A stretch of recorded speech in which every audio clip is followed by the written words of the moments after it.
In this video, I'm going to show you how to make American buttercream less sweet.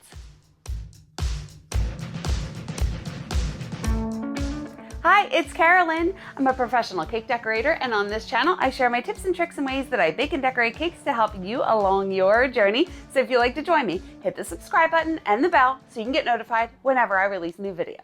I am making less sweet buttercream this week. I've actually had 2 people recently ask if I can make my buttercream less sweet, and it is super simple. I have a sweet tooth, so give me all the sugar. However, I understand that not everybody is like me, and that's fine. And just a reminder, my birthday cake design blueprint is linked in the description below. So let's get into the video. All right, to make this, you're going to need 2.5 sticks of butter, so that's 20 tablespoons.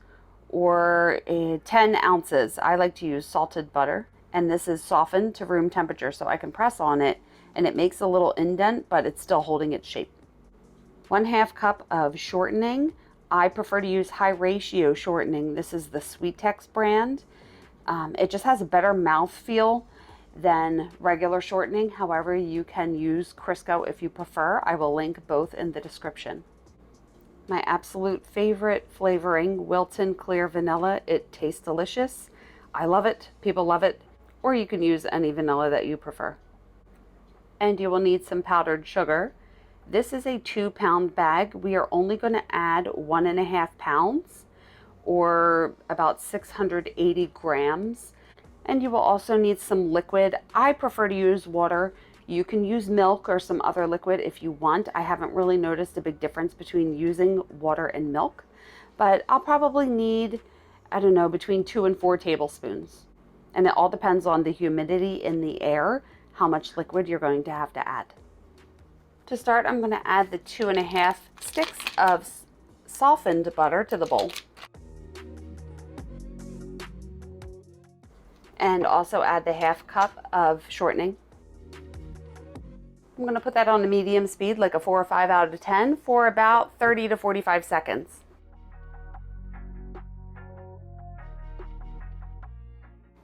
If you don't have a scraper blade, just take a spatula and scrape down the sides and the bottom. And mix again for about 15 seconds. Now I'm going to add the flavoring. You can add whatever flavoring you'd like. I'm just going to do vanilla. If you want to do almond or a different flavoring, you can. And I do about a teaspoon of the flavoring. You can measure it out. I'm just going to eyeball it. And mix that for 15 seconds.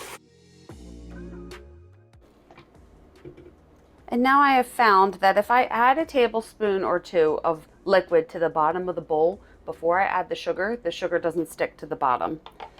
I don't like to use a scraper blade, so this really does help.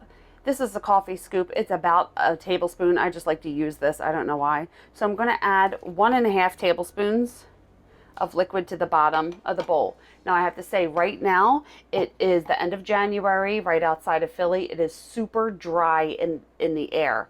So when it's really dry like this, I have to add more liquid to my icing. If it was the middle of the summer, I have to add way less. So you have to pay attention to the time of year and how your air is as to how much liquid you're going to need. So these liquid numbers that I give you are flexible. They're, I don't know what the word I'm looking for, but they're just like a range.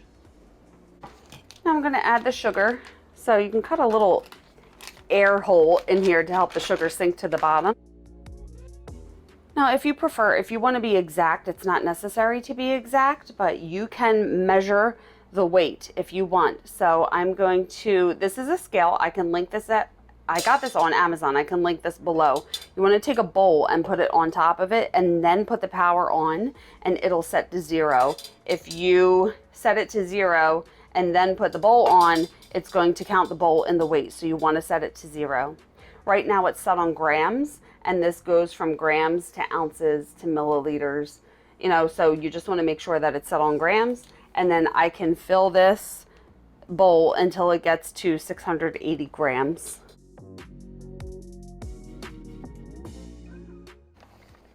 All right, 676, this is going to have to do. So this is 3/4 of the bag. However, just to save time, I always eyeball it because look, this takes forever. However, if you want to do exact measurements, this is how you would do it. And now, if I had the bag, it would be so much easier to add to the bowl. So what I want to do is just remove the bowl, and I'm going to add the whole thing of sugar.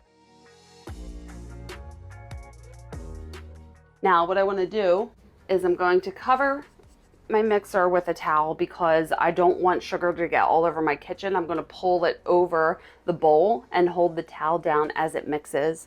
I want to add another tablespoon of water on top and then turn it on a low speed for about 20 seconds until it's incorporated.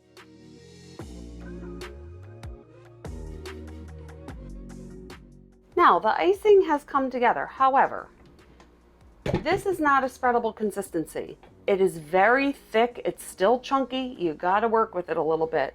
So what I like to do, first of all, scrape the sides if you don't have a scraper blade.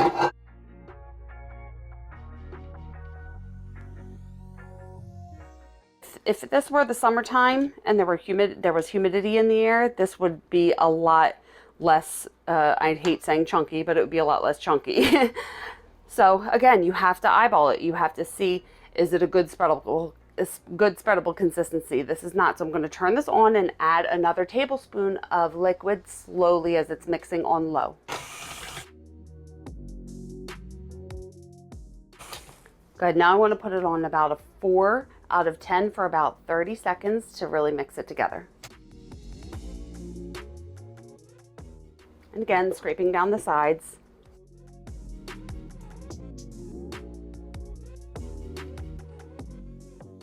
And it is a little bit of a better consistency. However, it's still difficult for me to move my spatula through it.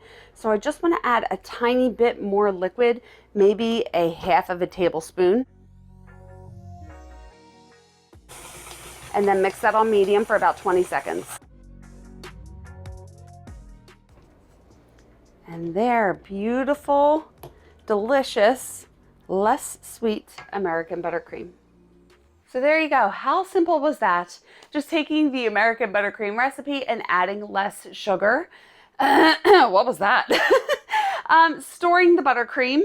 Since I use so much sour cream in my recipes, I always keep the containers and I store buttercream in here or in lock and lock containers. And I just broke mine. I have to get another one. I've had this forever and I have to get another one. I'm so sad. But anything that is airtight, and I store, I'm going to put these down.